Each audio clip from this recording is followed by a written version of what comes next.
The rain had driven her inside before she realized how far she'd walked.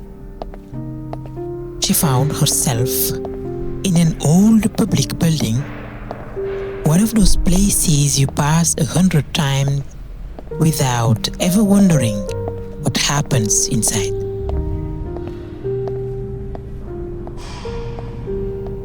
The hall was long and pale, washed in quiet light, its windows stretching high above her head. Everything felt paused, as if the world had taken one slow breath and hadn't exhaled yet.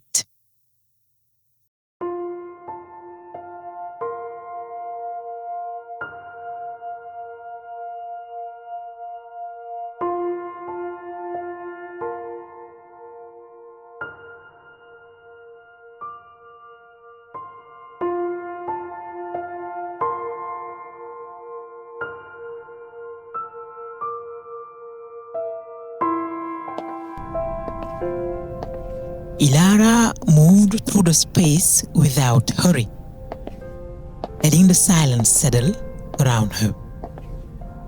Nothing unusual, nothing remarkable, just stillness. Then, on the far side of the hall, she saw someone, a child, sitting on the floor, back against a column, legs crossed loosely, head bowed as if studying something held in both hands. Elara stopped. Not because there was anything strange about a child sitting alone, but because something in the posture, the tilt of the head, the quiet intensity felt familiar.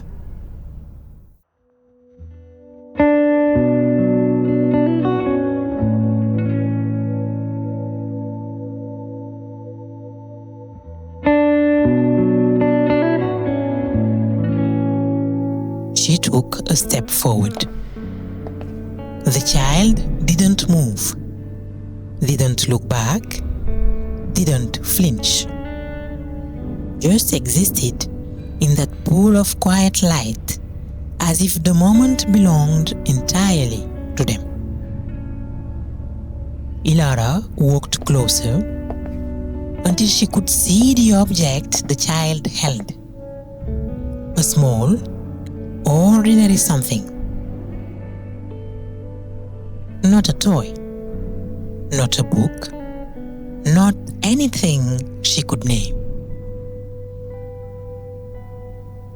Just a shape cradled with a tenderness that made it feel important.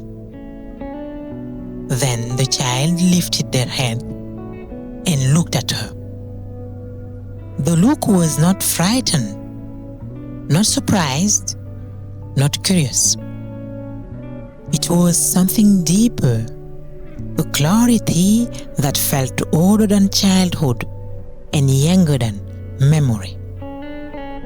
A look that didn't ask for anything. A look that simply recognized.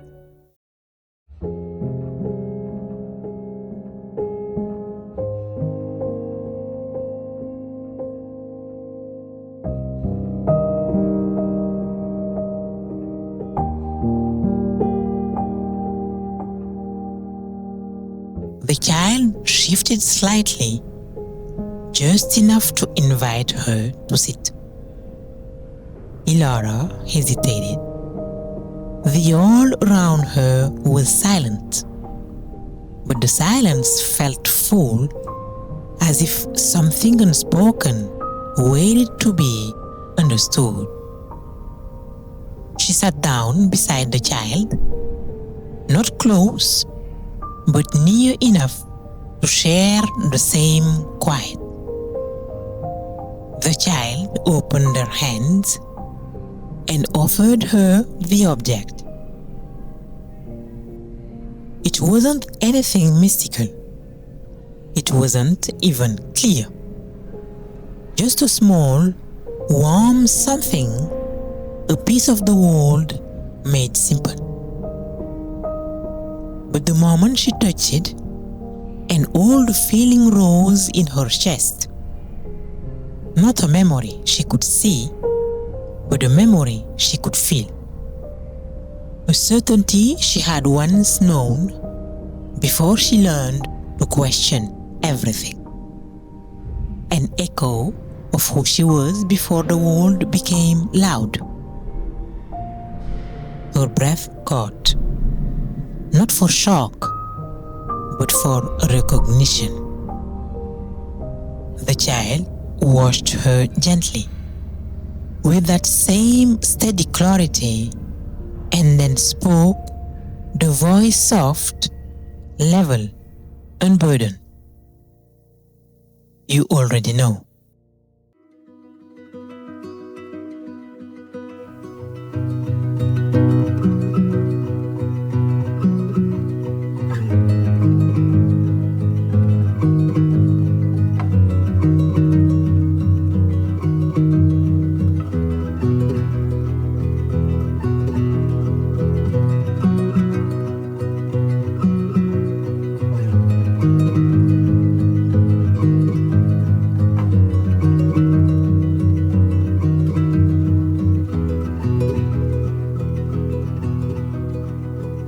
Not a command, not a lesson, just a reminder. Elara closed her eyes. She let the feeling move through her, warm, steady, honest. When she opened them again, her hands were empty. The object was gone. The child was gone. The whole stood quiet and perfectly ordinary.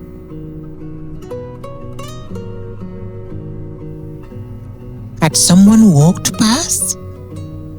Had she imagined the child? Had the moment happened at all? It didn't matter. Something had opened in her. A small door she hadn't touched since she was young. A door that led toward a truth she had forgotten she carried.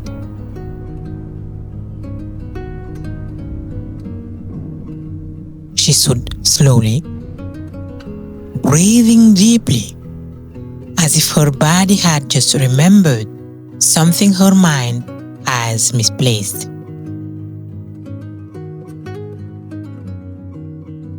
And for the first time in a while, she felt guided from the inside.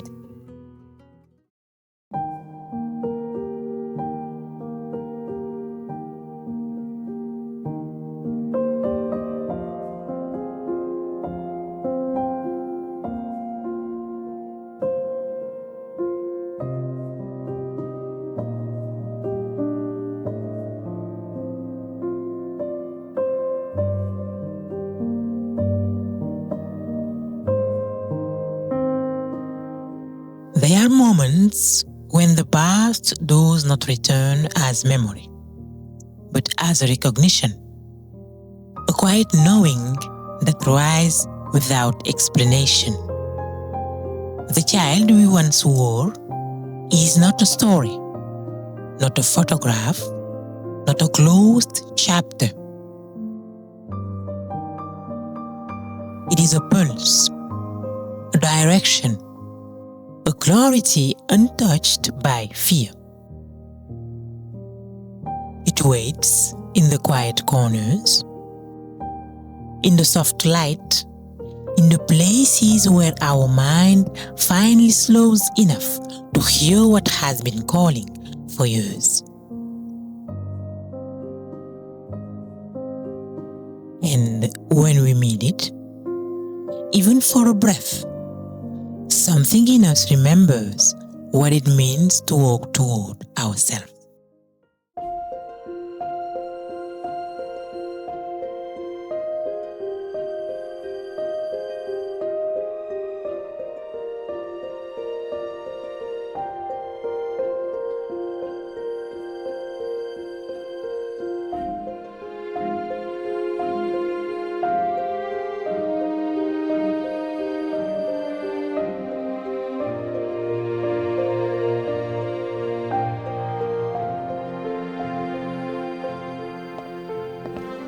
When Elara stepped back outside, the rain had softened into a fine mist. The street shimmered, washed clean. She didn't try to name the moment. She didn't try to explain it. She simply walked with a quiet sense that something inside her had turned toward home.